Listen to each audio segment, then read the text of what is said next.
and sealed.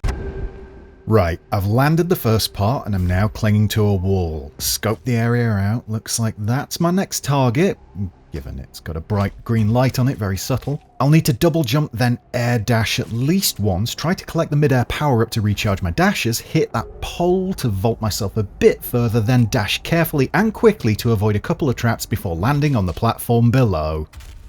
Then back to the regularly scheduled ripping and tearing. Doom Eternal is an odd one. Because yes, Doom's second outing of this, the modern era, brings with it a whole host of platforming sections. You jump, you cling, you dash, you plummet. It's all present and correct. And shockingly, it's all pretty good too, with a crispness of control that echoes the game's return elsewhere to tight, satisfying combat.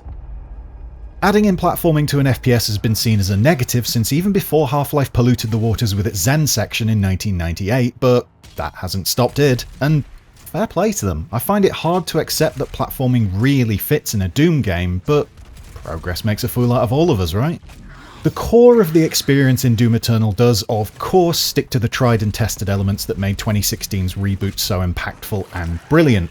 While those platforming sections do add a bit of change, a bit of depth to what you're doing in your downtime, the main game is still ostensibly a series of monster rooms. They're just bigger this time, you're facing more enemies, they're smarter and more aggressive, but you do have a few more boomsticks and other techniques to take them on with. So while you might see yourself being overwhelmed by the addition of waves of irritating, quick-moving gargoyles and their hellbeast brethren, there's plenty that's been added on the other side to make sure you're able to cope. There's a definite feel of pinging about the place, with Doomguy displaying more agility than one might assume of a large ball of meat carrying a gun. What this leads to is many combat encounters where you actually spend very little time on the ground, instead flinging yourself about the mini-arenas with abandon, peppering Satan's frontline workforce with lead, energy blasts, or the odd violent stabbing session, in order to top up your health using the returning glory kill system.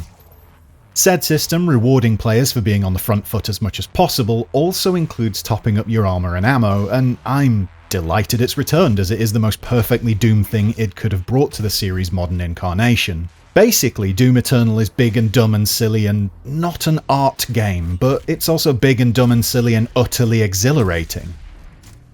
The game's big dumb silliness does get away from it a bit when it comes to the lore of Doom Eternal though, with an emphasis on storytelling and unironically making you listen to soliloquy spouting demon priests getting in the way of the better features both new and old.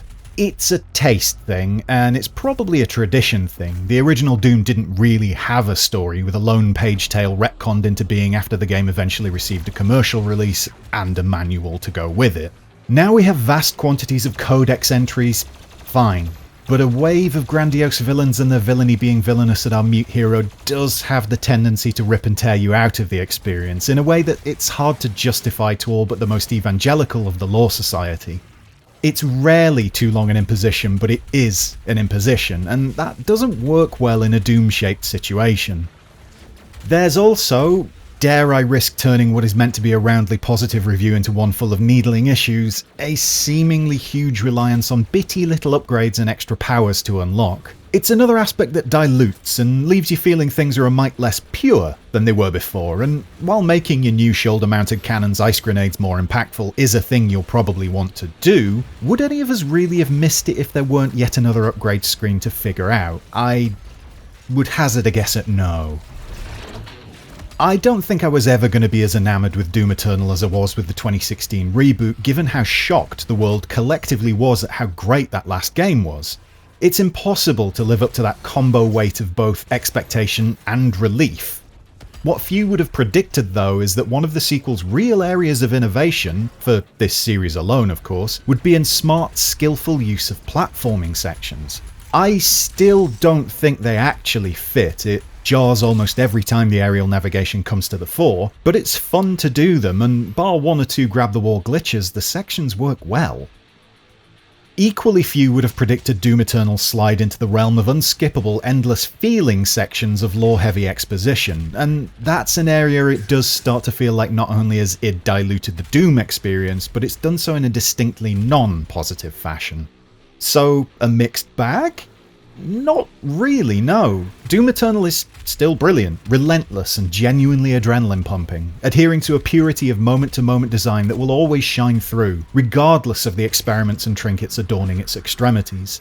I'd just ask, next time, please less blah from people when you have to stand there and listen. A loss of simplistic innocence doesn't stop Doom Eternal from giving you a thoroughly superb time, bar that emphasis on story at least. My highlight!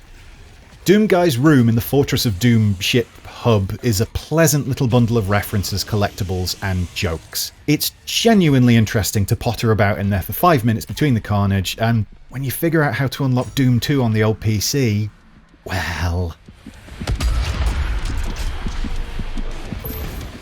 Score! 80%!